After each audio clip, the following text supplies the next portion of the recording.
Hey guys, welcome back to Screen Trends. Before we start, I want you to hit that red subscribe button so you never miss out on any of our videos. Today we're talking about why Hardcore Pawn is considered fake.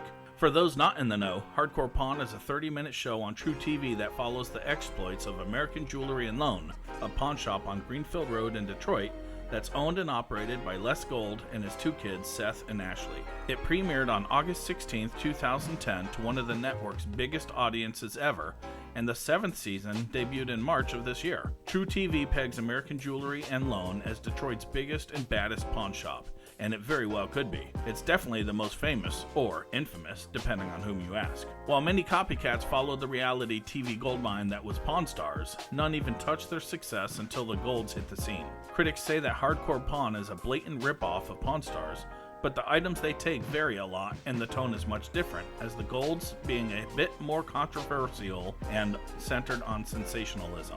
Les and his grown children have the nasty habit of insulting difficult customers based on their looks, weight, age, and race. Race has been a particular problem, with the show being criticized for going out of its way to make fun of black customers who show any difficulty, coaching them, or manipulating the footage in order to make them seem more absurd and stereotypical. Such issues play into the racial politics of Detroit, where the show is set.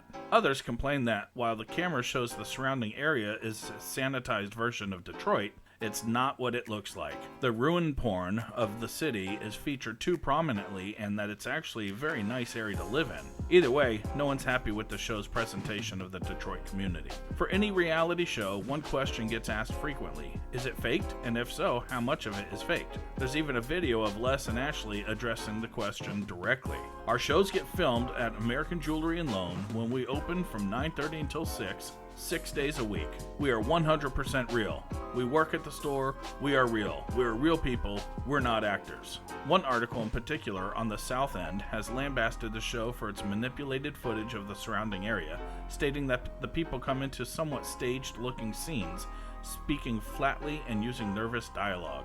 While there are bodyguards on the premises to prevent things from getting too out of hand, the customers are not shy about getting angry about disagreements amongst each other as well as with the staff. Weaves have been pulled, faces scratched, and many a rib has been punched on camera at American Jewelry and Loan.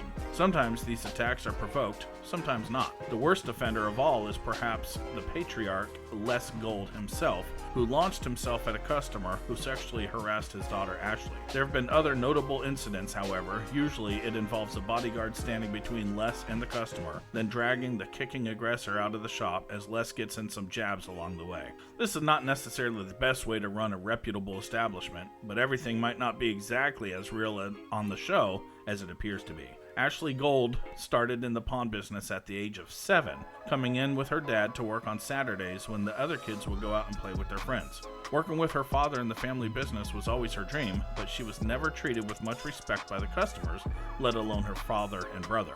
Ridiculed about her weight and her competency have plagued her interactions with customers at the store and even among her family. So, why did Ashley finally decide to quit?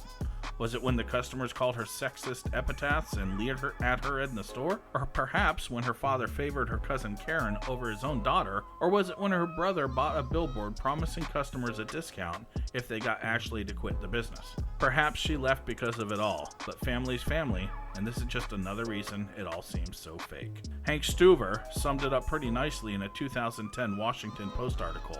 Hardcore Pawn is a cheap, depressing, even unctuous exercise that raises all sorts of concern that it never addresses about the real biggies: class, race, ethnicity, money, and family. And it's not even terribly original, seeming to piggyback on the History Channel's popular show, The Pawn Stars. But Las Vegas has drug dealers, gamblers, hookers, impoverished people, and people with mental illness too, and I've never seen that sort of vapid dysfunction in the Las Vegas-based show, or even the direct Hardcore Pawn spin-off, Hardcore Pawn Chicago, that I've seen at the one in Detroit. Is that because Las Vegas is better, or because we like to pretend that it is? This brings us to the end of our video. I hope you enjoyed it. Hit like if you did, and don't forget to subscribe to our channel so that you don't miss any of our videos in the future. Also, watch the 2 videos that are on your screen because I'm sure you'll love them. With that, I'll see you in the next video.